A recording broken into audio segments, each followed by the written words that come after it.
What's up, Pokemon trading card game fans? Welcome to episode 32 of the Special Conditions podcast, where our love for Pokemon and collecting collide.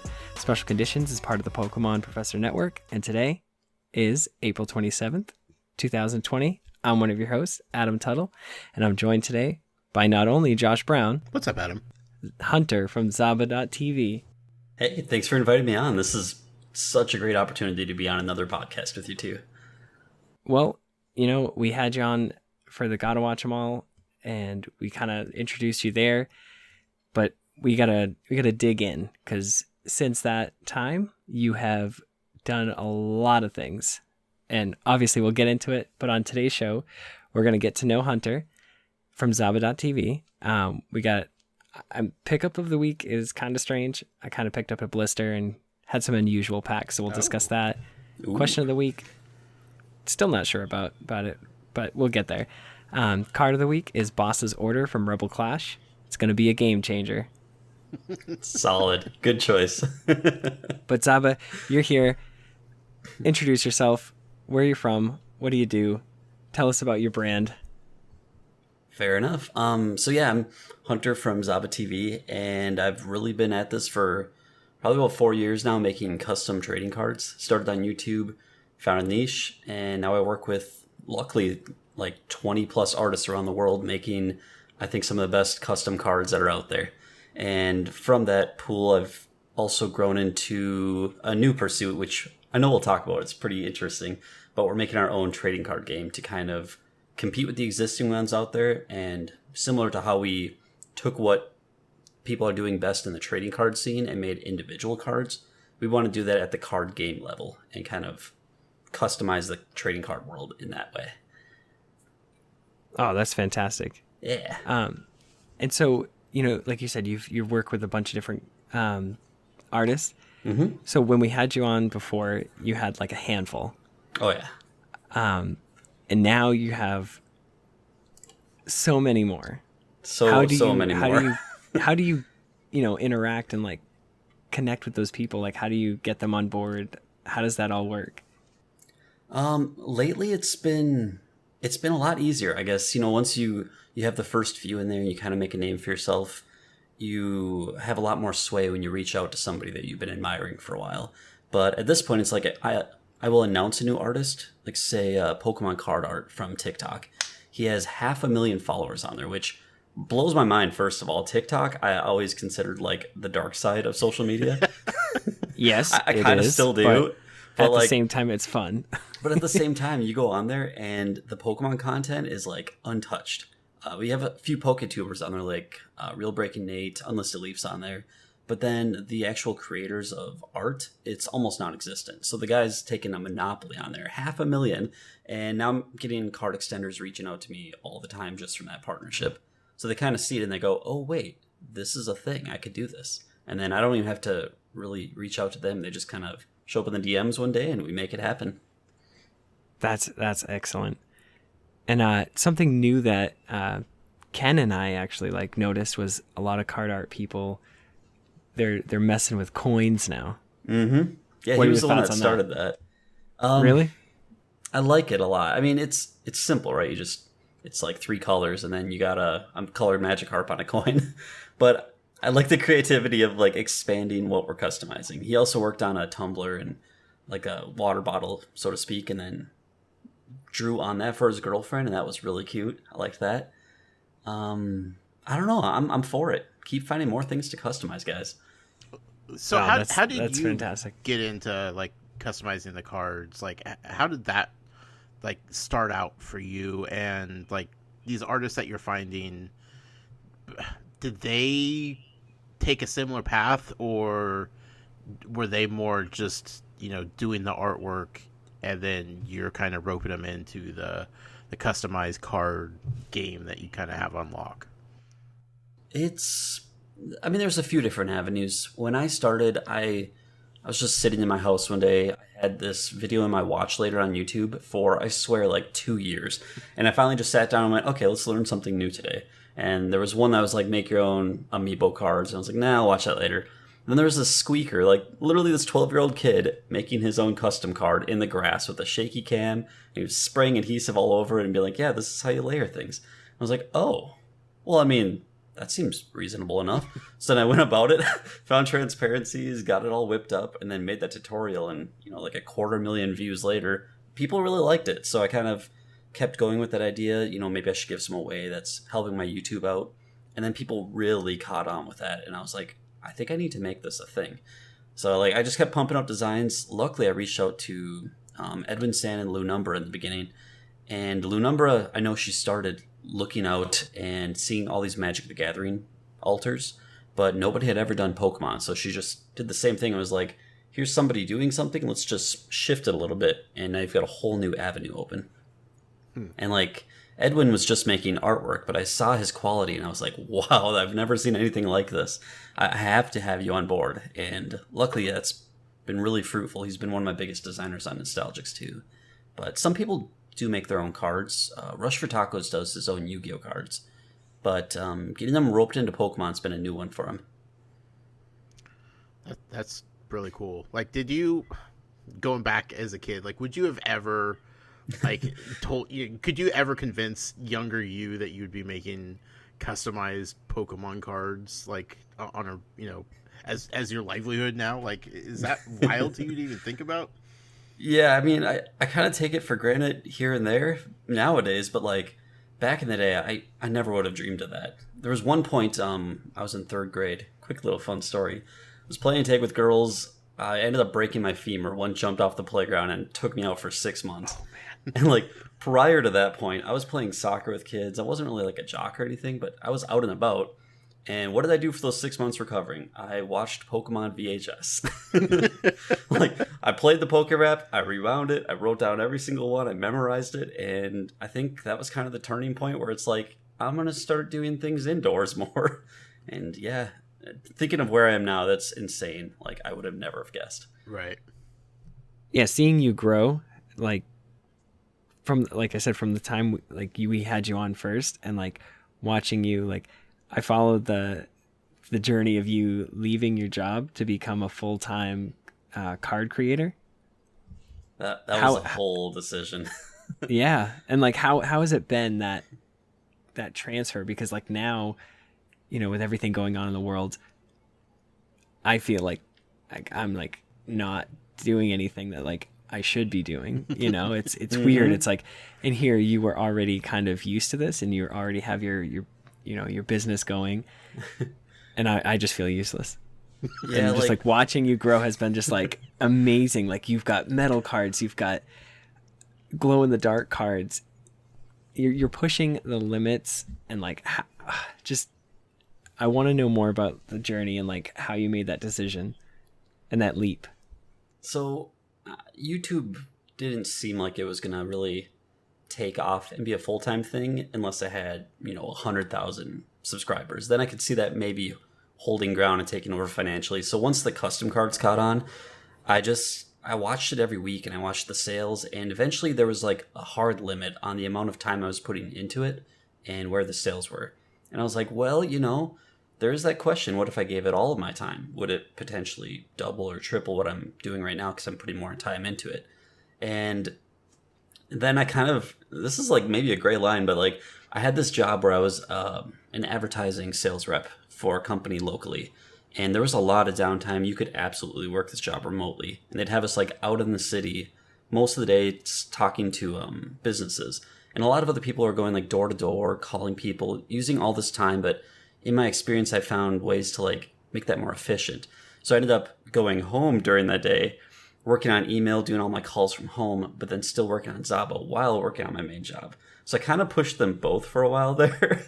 And I don't know if they for sure knew that, but they didn't really care because I was still making budget. So I had a little test period before I officially went full time. And I was like, wait, the more time I put into this, the better this is going.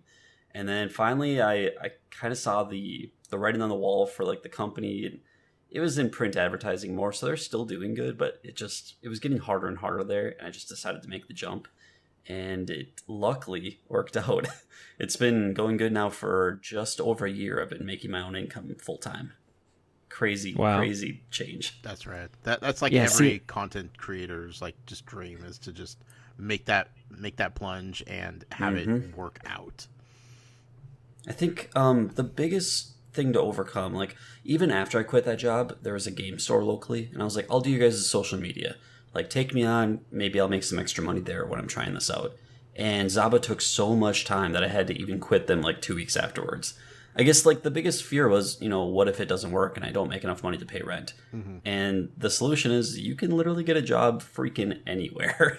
Sure. I mean, like, if it comes down to it, just apply at a department store or a Starbucks and get some money before you go back. Like, it's not that hard. Right. But yeah, the whole work Makes from home sense. thing, like quarantine, all of you guys are experiencing this, but this is kind of like my daily life at this point. Right. And it's just like seeing, my favorite thing is like watching you when you have the orders placed. And like, I know when I put in an order, I'm like, I've got to pause it. I got to pause it to see my Delibird or, like whatever card I picked out, it's like a fun little game. Like that's probably one of the things that like I got so excited that you were doing.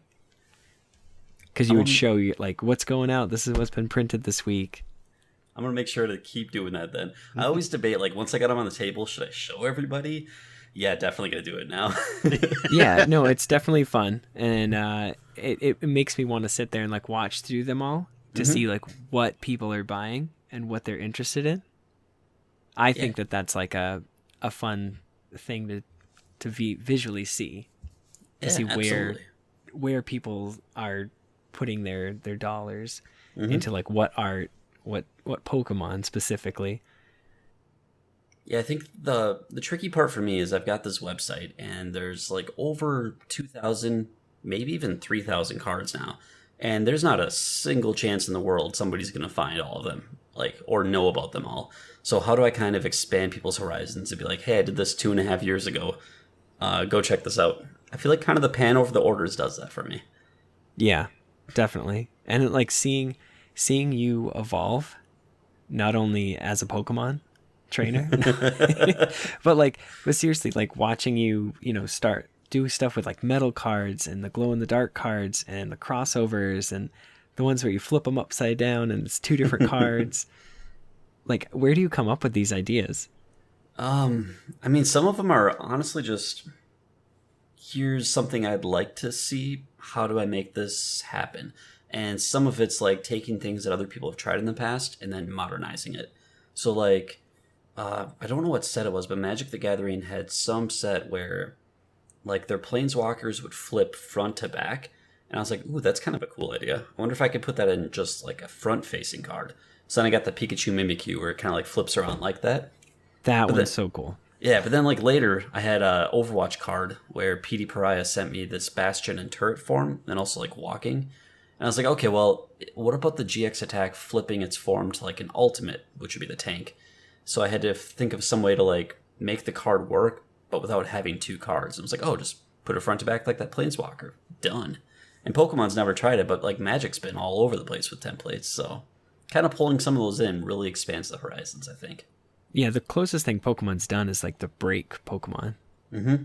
Or the legend cards were kind of cool too. But oh yeah, the two pieces. Like the extended arts, yeah. That was a crazy time in the TCG. Mm-hmm. I kind of want them back, not going to lie. Yeah. Give me a 4-card Gigantamax. I'm good. Right? Yeah, you need all 5 pieces of Snorlax Zodia. You need a berry and then his belly. His belly is just 4 different cards and then a berry. And then you get it. Then you're good. Yeah. The mouth just randomly appears. Oh no. So I have a couple rapid fire questions for you. I don't want you to think too much on them. Just whatever comes to mind. But I want to know what your favorite designed card that you've sent out is. What card has made you like roll your eyes the hardest and like you can't believe somebody bought it? And what Pokemon gets requested or bought the most? So favorite art will always have to be that like Espeon Umbreon from Neo Discovery, where they're both on the pillars and they're just like in some kind of Aztec ruin, and there's a hidden Eevee card in the middle. That scene is so perfect. I love it so much. card that makes me roll my eyes, probably the joke ones I put out. Like, I expect people to want them, but when I stick like a pigeon mask on top of a plush of an Eevee and then people still buy it, I'm like, this is fine. Why do I even work every day? I can just derp around and Right. put out dabbing Machamps and people would buy it. Yeah. And then which ones are requested the most? I Yeah. feel like I try to reflect the ones I make with like the demand, so to speak, and evolutions, legendaries, and oh my god, the first 3 starter Pokemon. Like Charizard, Venusaur, and Blastoise. So many requests for those 3. Those are classics. I know. I'm starting to get artists that are coming on and they're like, ooh, I can make this kind of a thing. And I was like, okay, don't do Gen 1. Please do Gen 2. I need more Typhlosion in my life. Yes. Yes, we need those afterburners. Is there any Pokemon you refuse to do? Oh, man. The correct answer is Delmies, so... I've done a Gorbis, which, like, if I've gone that far, probably not. Has anybody done a Delmise? A Delmise. Ooh. The anchor thing. I don't think so. Good. Okay, well, this is my call out to anybody that does art with you. Don't do one. That Pokemon does not exist. We've officially deemed that Pokemon, it does not exist. Yeah, That's fair. That's fair. I really want to make a Maractus just because it's so obscure. Like, I really want to get some of these really random ones. I like that one. Maractus is great. It's way better than Cacnea, let me tell you. Oh gosh, yeah. Cacturne After 2.0. seeing Cacnea in Pokemon Go, and just it does dances all the time, and it's just so annoying looking. Ridiculous. Now, do you play Pokemon Go?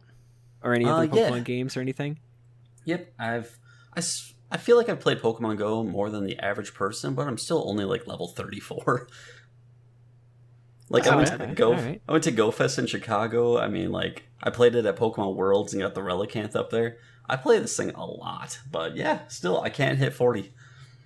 It's a grind. Is it just rating? It might just be rating that I have to do, but I got a pretty good collection of shinies. Nice. What's your favorite shiny?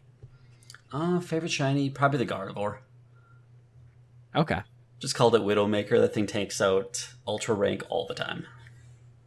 Wow. Yeah. I like it.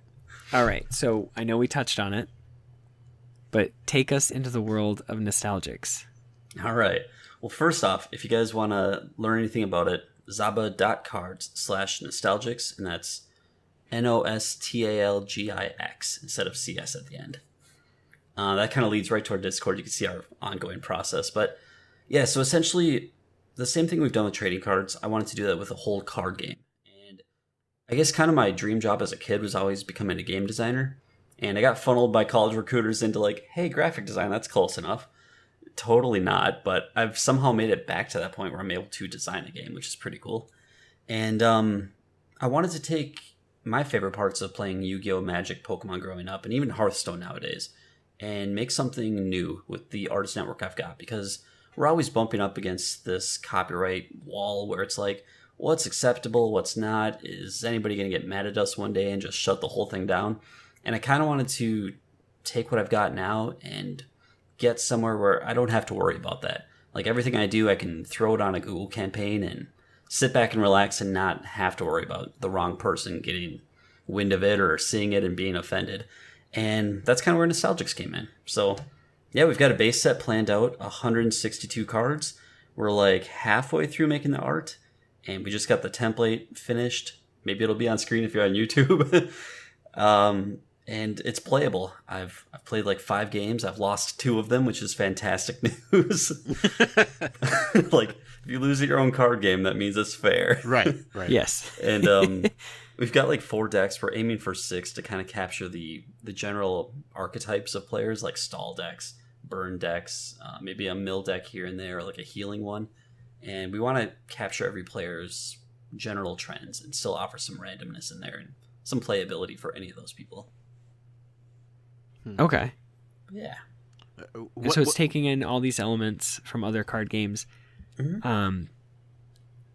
Now, is there any wiggle room for somebody like myself, who in a card game, I like to play off-brand stuff. I like to play a bunch of different cards. Is there going to be like a rogue deck? Is there stuff in the 160 plus set to like make something like that happen, or is it just it takes a different mind to look at it? Like, because you said there's only like 4 or 5 decks. Is there wiggle room within that set to make different decks? Yeah, absolutely. The big thing we did when we were making this base set was to analyze what's been done before. And I mean that in like the card composition of a set. Nowadays you look at, the Sword and Shield set that's coming out and seeing how many cards of each type there are. And it's changed a lot over the years. Back in base set, Jungle, and Fossil, you had, I even actually have it here, you had 68% of it were Pokemon, 25% were trainers. And then as time goes on, it's become a lot more trainer heavy, where we looked at Yu-Gi-Oh! And Magic, and the same thing kind of happened. They got a lot more technical as time went on. So we've added a lot of cards that are more technical to begin with, and kind of learned this lesson from history, where now you've got equipments that you could equip to a rogue, and you can equip these weapons to your hero or to any fighter that you have on the field. So there's kind of some versatility there as well. Okay. Yeah. I like it. And so what is like the main concept? Like, how do you win a game of Nostalgix? Right. Is there an easy way to explain it, or? Yeah, absolutely. So I guess like initially we wanted to, I'll step back a little bit here. Initially we wanted to, like, design-wise, make everything in the game kind of a slight shift on characters in the real world. Like maybe you had this Pikachu or something go through a wormhole and end up in this Nostalgix world. And it would be slightly shifted, but you'd want to like send it back to its home. And that would kind of be the objective of the game, was to like collect these shards that would let you send all these characters back to their original homeworlds. We've kind of stuck with that, but made it less plot centric. So now you can win in 2 different ways. You can reduce your opponent's hero to 0 life, or you can retrieve all 10 of the prize counters. And that kind of really opens up the door to different playstyles. You can have a really aggressive deck that attacks heroes constantly, or you can take the route of, I wonder if I can take out 10 creatures on the field faster than I can take out that person's hero. And that's the only way. If you run out of cards in your deck, you just slowly burn prize counters, kind of like a Hearthstone, where if you get to the bottom of your deck, you're like losing life every time. Same thing with that. Yeah. Makes sense. Mm-hmm. What has been like the biggest hurdle or challenge to overcome with like creating a new game, like from the start? What's been like the most frustrating part for you to be like, man, I don't know how to get past this point? So like I'd been thinking about this for probably a year before I finally did a lot of work on it. But January of this year, I took the entire month off. And I mean, I only did production for Zaba like 4 days that month. But I just worked nonstop trying to figure out how to make this game a reality. And the biggest thing I ran into was, oh my gosh, how do I make this thing balanced, and how do I come up with card effects? So I printed out little mini copies of like every base set from every other card game. And I had them all laid out on my floor in my living room. And I was just looking at them and the balance of like, Pokemon's got more water types and way less fire types. But what do they do to compensate for that? Oh, Charizard's got 100 HP. He does more damage than anybody else. So they're kind of giving him more power if there's less of those cards. And then, like, thinking about the abilities, I opened up Hearthstone, went to the collection tab, and I was like, okay, filter by how much these things cost, and write down every ability they've got for like a 2 cost, a 3 cost. Okay, what are the similarities? How do I archetype those? And what do I pull into my game that's going to be the best representation of what's there for that card cost? The interesting part was Hearthstone has a rarity involved, where digitally you can, artificially make a legendary card way more powerful than an epic or a common. But in a card game, everybody's got the legendaries. So I was like, how do I balance that too? And I ended up watching this GDQ interview with, I believe he now works for Pokemon as like their card effect designer. But he had previously worked with Magic in the early days, and he talked about power scaling, where like a 2 cost that has an ability that gives it +1 is significantly more powerful than like a 7 cost that gives it a +1. Because as you go up in cost, your benefit has to scale significantly to keep the power curve at a similar level. So maybe a 7 cost that gave it like +5 attack would be equal to a 2 that gives it +1. So very minute things like that, I had to learn all of it from scratch. Wow. It was a lot.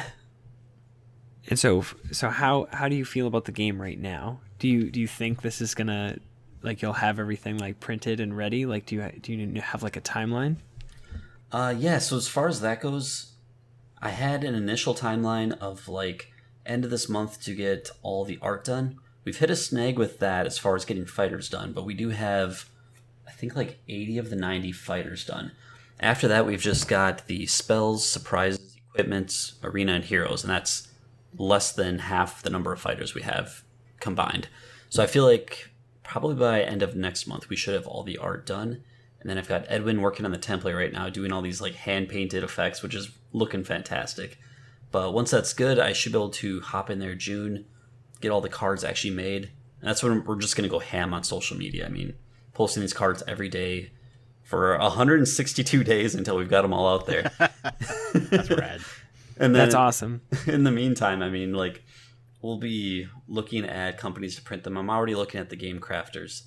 And I believe they're out of St. Paul. Like, they worked on Call of Cthulhu, and they've printed a lot of good card games. So once I get that up and going, I'm going to get a finished set myself, set up this awesome video scene, get some playtesting going, even after the fact. Like, after I get it fully printed, give people the finished cards, playtest, and then do that Kickstarter where you kind of get the final funds you need to mass produce it. That's excellent. I can't wait for this. Like, yeah. I definitely... Are you you like let me know where and when Yeah. I can get my hands on these. Are you like a perfectionist with this? Like, are you gonna like hold some cards and be like, man, these don't feel right? Like, they're a little bit too light. They're a little bit too bendy. Like, they have to feel properly. Like, everything has to look right. Like, are you gonna go over it with a fine-tooth comb?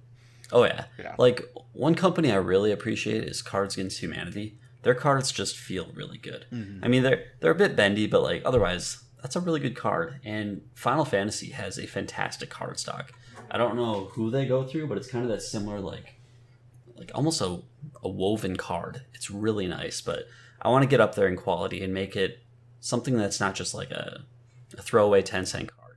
You'll have bulk, but it'll be something you want in your collection. Right. I like that. Awesome. I appreciate that. Yeah. It seems really cool. Are you... Is there anything in the back of your mind of like a worry or concern that subconsciously you accidentally put something in this game that like you totally got from another game and you didn't even realize it? Like, do you wake up with those nightmares and be like, oh my god, I can't believe I did that? Like, I mean, I was doing some research on that, and certain concepts can be trademarked, or like the names of them, but I guess like the game concepts themselves they're harder to get. So you can't have a trap card that activates in a certain way, but you can have a surprise card that activates in a similar way. Like, there's shifts like that, and you saw an example of this kind of back in the early 2000s, I believe it was, where Yu-Gi-Oh had magic cards, and then Magic the Gathering got involved, and they were like, maybe you shouldn't have that, so they changed it to spell cards. Understandable. Does the I same was definitely thing. around during that time, and I was so confused. I was like, but this is my magic card. Yeah, I'm gonna buy this out of the Magic Ruler pack. Oh wait, Spell Ruler, got it. So stuff like that, I kind of want to be careful with names, but Sure.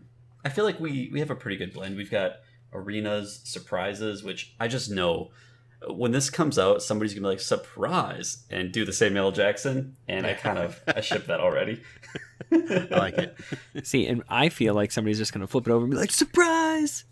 It's gonna be so great, but like, I'm trying to hide some of those things in there where I know people are gonna act a certain way, and maybe even with the names of the creatures, I'll tailor it that way. Right. You should totally do something like you should launch it like using TikTok and just kind of have two players go back and forth, because like you can record a segment and you could be like, oh man, I play this card, and then somebody just looks at you because you have the camera on the opponent now, and they're like, surprise. Card slides up from the bottom. Do you already have know it was there? Favorite cards and everything in the set that you've made? Yeah. My favorite cards, I guess, like, they kind of go based off the concept of the fighter, and that's been something I've really focused on too. I probably didn't touch on that much, but the concepts of what these are, I've taken like so much time to refine. And even looking at Pokemon, sometimes they have like idioms in Japanese that they convert into a Pokemon, and I wanted to do the same for like an English speaker, because a lot of the weird cards in Japan make tons of sense to them, and then they get over here and you're like, wait, why is there a gold card of a can leaking psychic energy?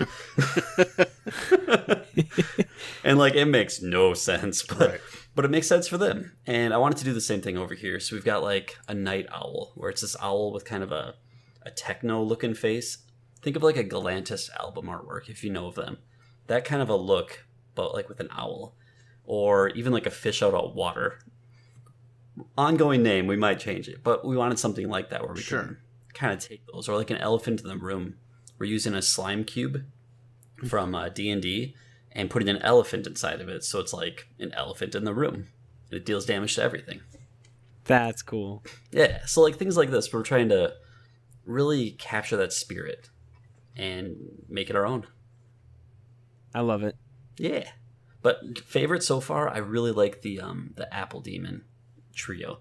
We have this like apple that's kind of, it's sort of like bleeding a ghost out the bottom of it, and then the second evolution, the ghost is like the apple itself, but imagine the sides of it left and right, like the skin of the apple being its arms, and like the core of it is kind of like the ghost's ribs. And it gets a little bit macabre, but it's like a dark type, so we went kind of crazy with it. The final evolution is like this apple tree, but then the branches are like the wings of this kind of like female succubus demon. And it's a really cool evolution, but like the way we brought that to kind of a cutesy look, because we don't want to scare people away with these things, like some magic cards. I was like, how do we make this Pokemon friendly, but give that kind of a concept? And that's been a fun challenge to make it cutesy, but still kind of creepy. Sure. Yeah. That's so cool.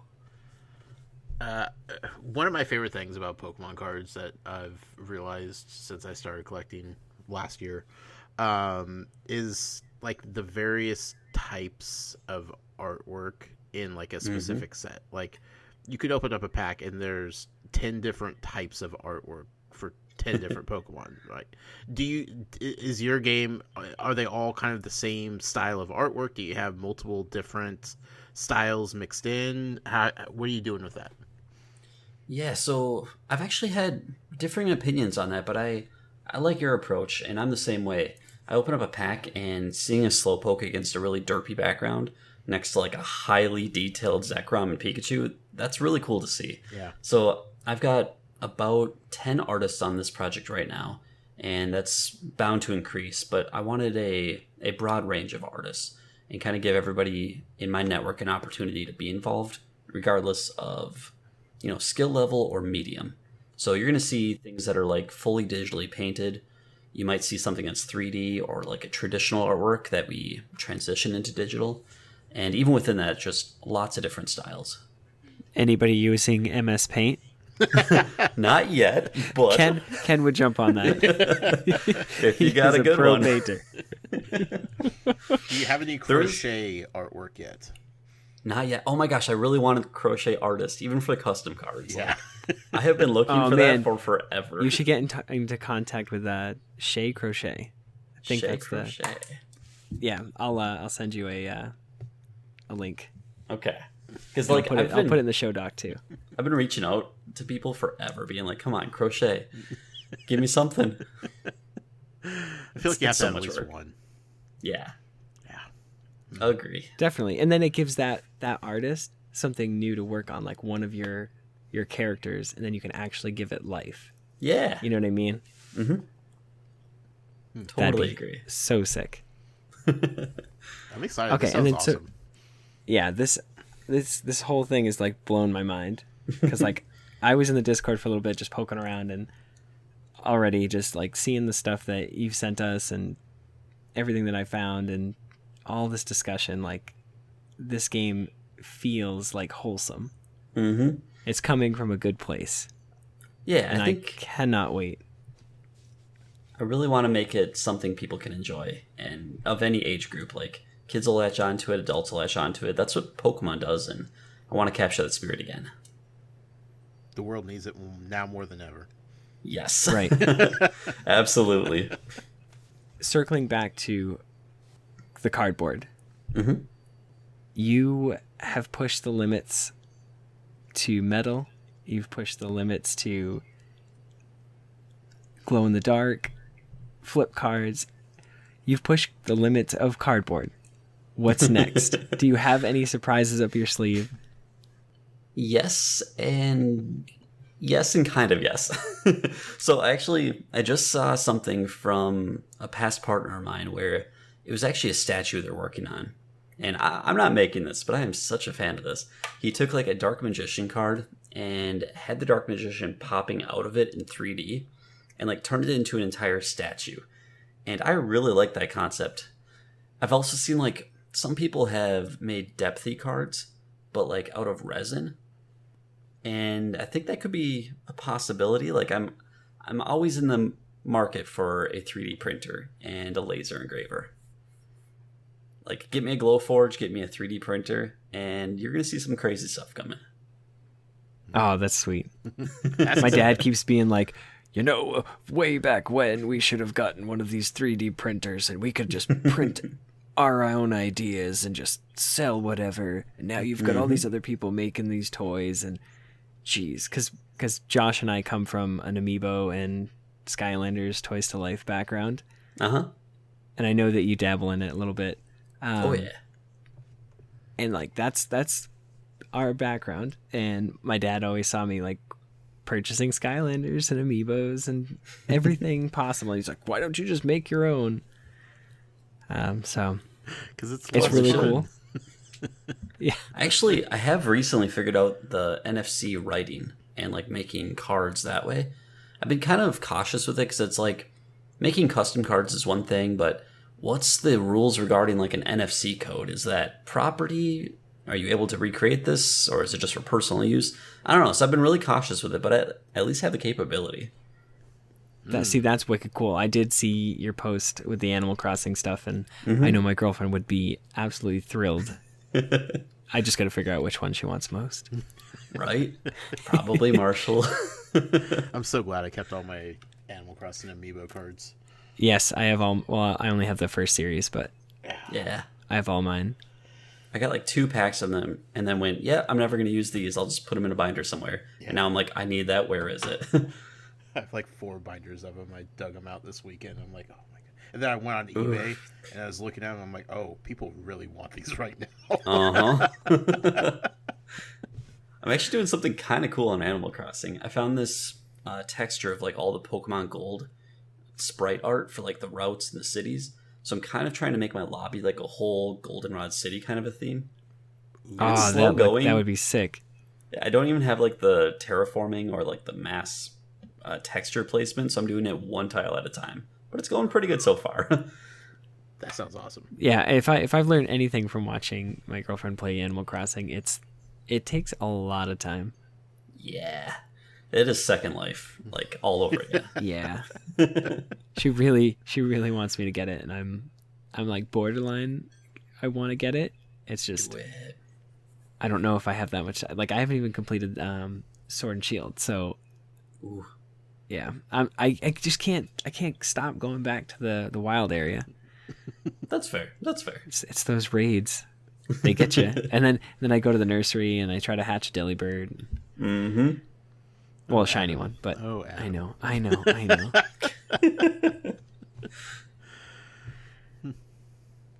But yeah.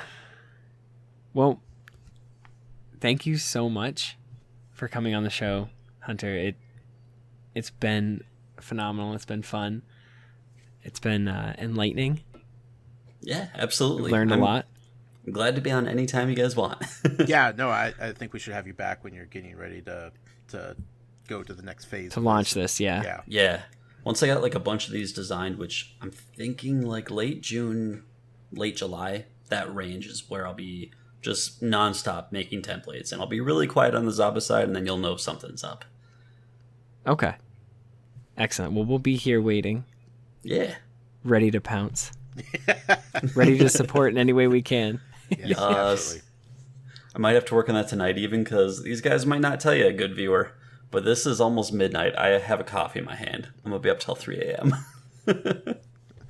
That's the way to do it, Well, man. I drink coffee all the time. I have a coffee that's cold, There you go.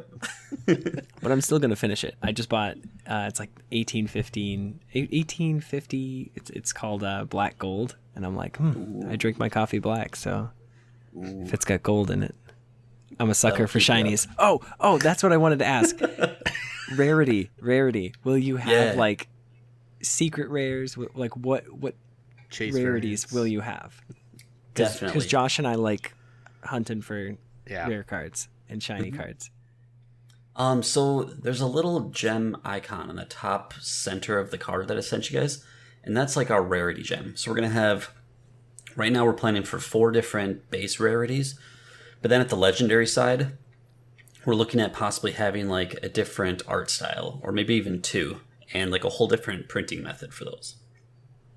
So kind of similar to like the textures that I'm doing on the stained glass cards, I want to really push what's possible with that, which might have to go to like a different partner. I don't think the game crafters can really do like a fully textured crazy card, but whatever it takes, I'm going to find some way to push that too.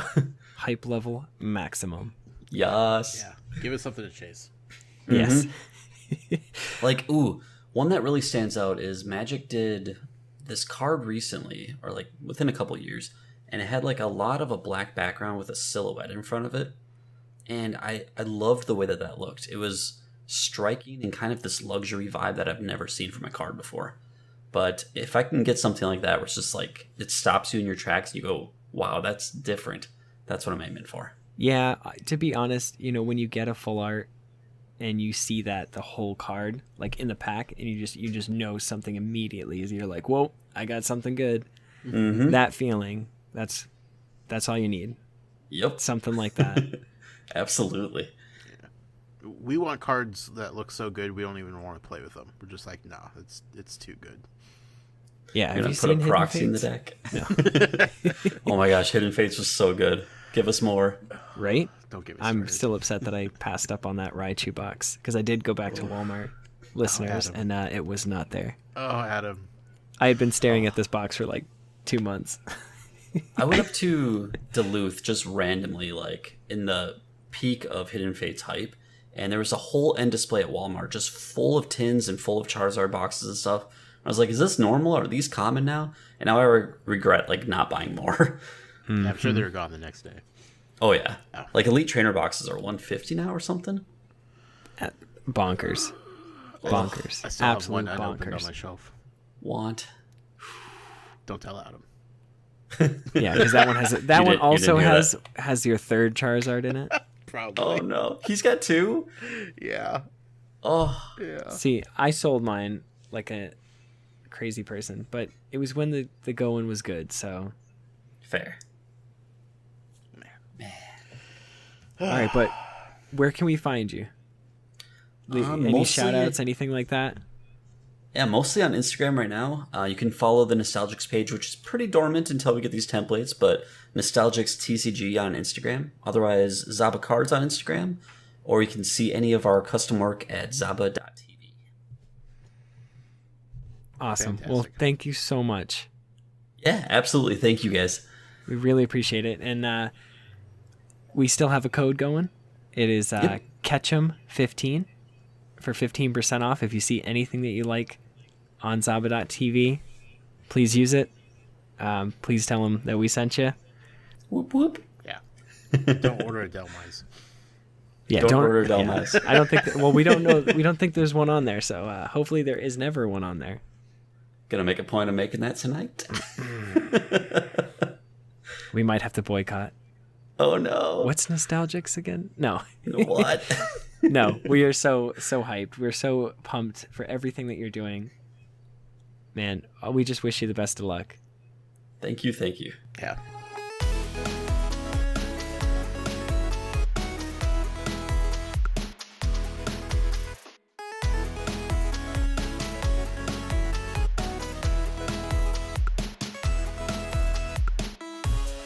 All right, thank you so much, Saba, for coming on the show. We really appreciate it.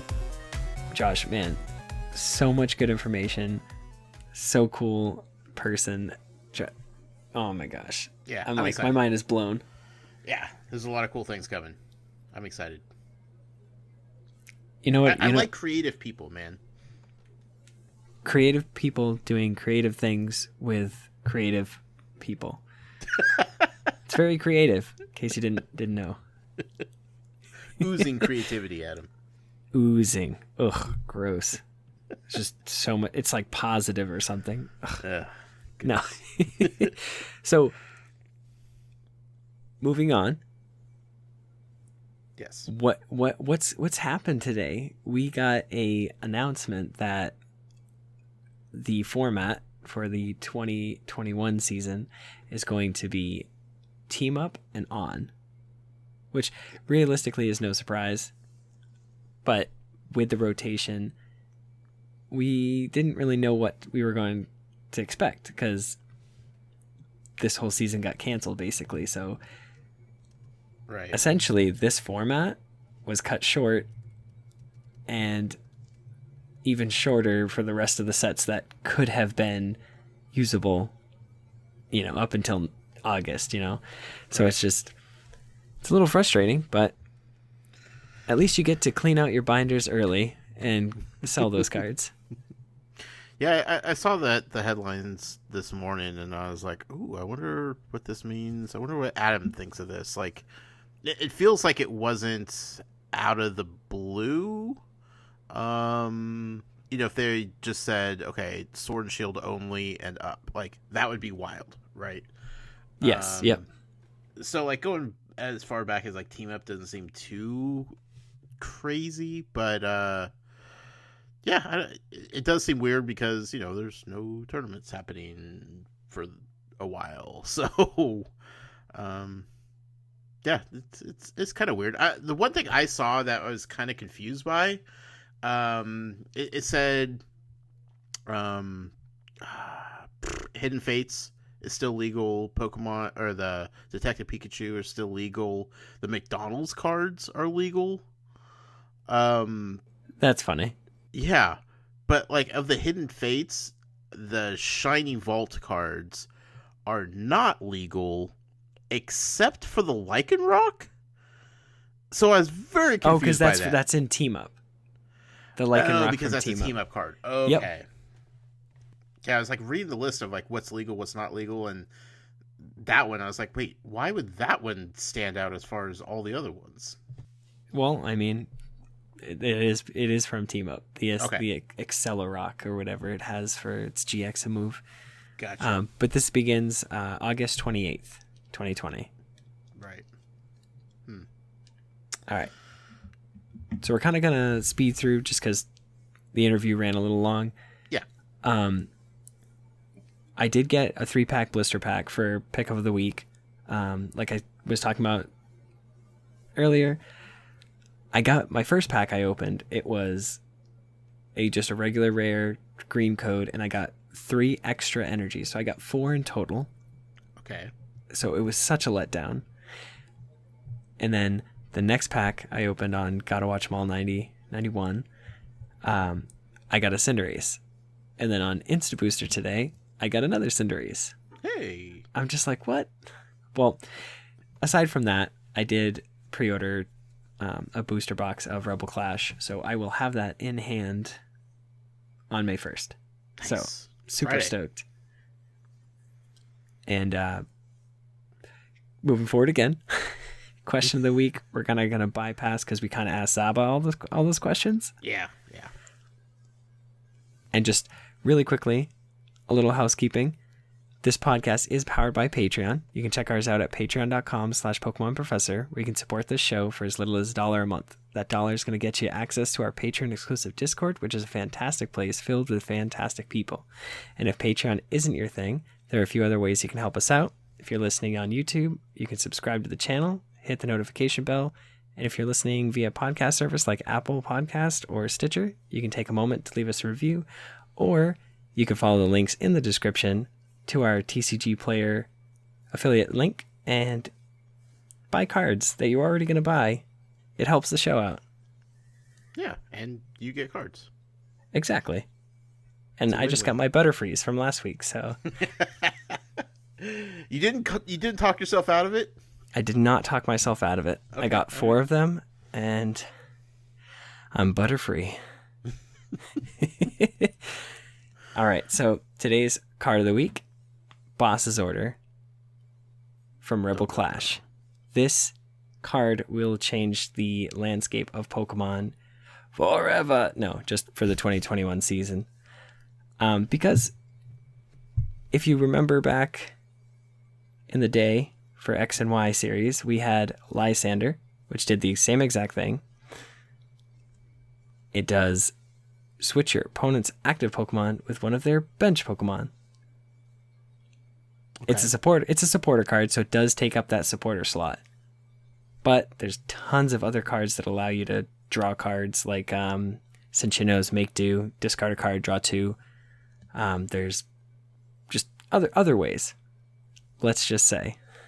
Okay. There's Silvalley's Disc Reload, draw until you have 5. So you can get away with playing this card very easily. Now, what makes this card brutal is that there's a new card in the set as well, Eldegoss V. When you play it from your hand, you get to grab a supporter card from your discard and put it in your hand. Not only that, Eldegoss V hits for 50 damage for 2 colorless energies, and then you shuffle it back into your deck, I believe, and all cards attached to it. So it's a 2-prizer that if you're playing a 1-prizer deck, so just a basic stage 1, stage 2 deck, you can play this card, shuffle it back in, and you're still game for just, they have to take 6 prizes. And here you are using Boss's Order to pick and choose what you want to knock out. And then also with that, there's stall decks. And they can easily fit this Eldegoss V in, pick out whatever Pokemon they want, and stall you with energies. They can use Crushing Hammers. They can use Eldegoss V to hit for 50, shuffle it back in, and they could leave you stranded. So Switch is going to be a very important card in the coming format. Yeah, this card is brutal. It really is scary. I mean, that's Giovanni for you, though, right? Yeah. I don't think they could have picked a better picture or character to put on this card. Because Giovanni really is, he's scary. You don't want to mess with him. You know what my one question is about this, though, right? Why does he have 7 fingers? No. We're talking about the full art here. So many fingers. God. Is there a hyper rare? There is a hyper rare. Oh, buddy. Let's go. Flex deck is going to be on fire. Yeah. But I will only wear white gloves when I play his card. White gloves? I don't know. Can you wear gloves? I don't know if that's a tournament thing. You might have to. You might have to wear gloves moving forward. Who knows what the requirements will be? We'll see. I just feel like that's a boss move. Yeah. Yeah. Cool card. I can't wait for that set to come out next Friday. A couple days. May 1st. You think that's going to be one of the more coveted cards from the set? Oh, already. I think it's a holo in the next set. Let me just double check because I don't want to be wrong. It's a holo rare. Yes. So already, just on TCG Player alone, the regular one is about $12.19 right now. Wow. Whereas the hyper rare that we have as our picture for the show right now is sitting in at a whopping $35.83. Yes. So it's going up. Yeah. And the hyper rare is $40.44. Awesome. So hyper rare is basically $5 more than the full art. Sure. Still though, I bet it looks red. But you know me and water Pokemon. I do. How can Quagsire, come on. No, and Quagsire is being rotated. That I'm legitimately sad and upset about that. But anyways, they gave us Frostmoth. It's not as good, but some people argue that it is. But there is a water Pokemon from Team Up that actually stops Giovanni in his tracks. Oh. It says to your opponent, "You want to use boss's order? I'm the boss." And it's Articuno from Team Up. It has Blizzard Veil, and it just basically says if your opponent plays a supporter card, ignore all effects of it done to this Pokemon. So if I hope I'm like saying I should probably read both of the cards to find out exactly what they say. Okay, I mean, it says we would never give misinformation on this podcast, Adam. yeah. Well, it says switch one of your opponent's bench Pokemon with their active Pokemon. So that's still targeting their active Pokemon. And let me just read really quickly Articuno here. We're doing live research. Live, guys. Yeah. All right. It's a holo rare from Team Up. Articuno is considered a water Pokemon? Well, they don't have an ice type, so they've I got guess to. in the card game, yeah. Okay. So it has the ability Blizzard Veil. As long as this Pokemon is your active Pokemon, whenever your opponent plays a supporter card from their hand, prevent all effects of that card done to your benched water Pokemon. Okay, so that works. Okay, so that works for the bench. There you go. Boom. Yeah. 2 water energies, water or cold cyclone. It does 70 damage, and you move 2 water energies from this Pokemon to one of your bench Pokemon. So if you have 2 of these, and just go back and forth, back and forth, back and forth, back and forth. Huh. I like it. Just hope that they don't have a lightning Pokemon to knock you out with. Oh boy. That's what I'm so scared about this whole format, with the reduction of fairy and the adding of like different weaknesses on certain types. Mm-hmm. Like dark is now grass, psychic's now dark. Just the whole switch up for the format and like what's weak to what. And I don't, like fighting has so much support, but I don't know if it's good enough to like stop lightning decks. And it's like, sure, here's all these really great water Pokemon like Ice-Q, but weakness to metal. Zacian is metal. Everybody plays Zacian. And then it's like Keldeo. Keldeo's weakness to lightning. It's just like, what do we do? What do we do? Just ride the wave, man. Let it Ride all play the wave. out. Do the wave like Wigglytuff did back in the day. We're going to wave goodbye here in a second. Right. Well, speaking of goodbyes, thank you guys so much for sticking with us and listening. I know that this is kind of like a weird short show, aside from the interview, but we just really wanted to get all the information out to you from Zaba. Just definitely support him in any way you can as well. All the links and stuff will be in the description. Yep. But yeah, you can email us. Please email us at info@specialconditionstcg.com. You can leave us a voicemail, send us a text, picture, 732-835-8639. Yeah, because like we want to know what your guys' thoughts are on the rotation. Mm-hmm. Definitely for next week. That's what we want to talk about. Show us your polls when the set comes out in a few days. Oh yeah, send us pictures of your polls. Let us know how your packs have been going. Because we got a little time before the next episode, so we want to hear from you. Yep. Josh, you got anything else? No, that's it, man. Good stuff. All right, folks. Remember, if you're affected by a special condition, don't forget to use a full heal. Good night.